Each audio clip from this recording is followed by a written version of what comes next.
আমি সজীব ওয়াজেদ জয় বলছি।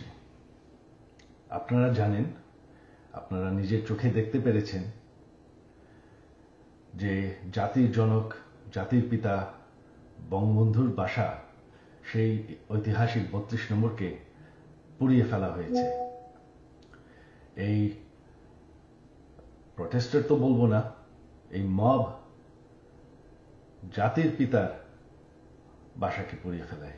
সেই বাসা যেখানে বঙ্গবন্ধুকে হত্যা করা হয়, বঙ্গবন্ধুর আমার পুরা পরিবারকে হত্যা করা হয়, যেই বাসা ৭৫-এর খুনিরাও ধ্বংস করার সাহস পায়নি, যেই বাসা এখন এতদিন ওনার মিউজিয়াম ছিল, সেই বাসাকে তারা পুড়িয়ে ফেলেছে।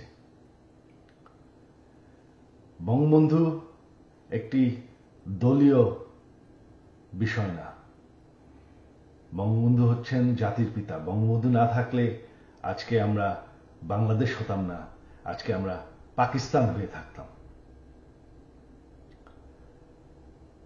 আপনারা জানেন, সামনে 15ই আগস্ট, সেই কালো রাত, যেই রাত্রে বঙ্গবন্ধু এবং আমার পরিবারকে হত্যা করা হয়।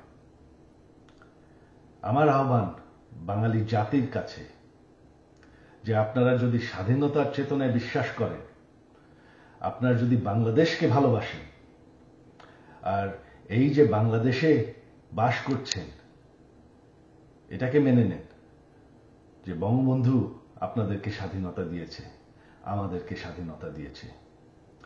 এই 15ই আগস্ট আমার আহ্বান আপনাদের প্রতি, শান্তিপূর্ণভাবে ৩২ নম্বরে গিয়ে ফুল দিয়ে আসবেন, দোয়া করবেন বঙ্গবন্ধুর জন্য, স্বাধীনতার চেতনার জন্য এবং আমার পরিবারের জন্য।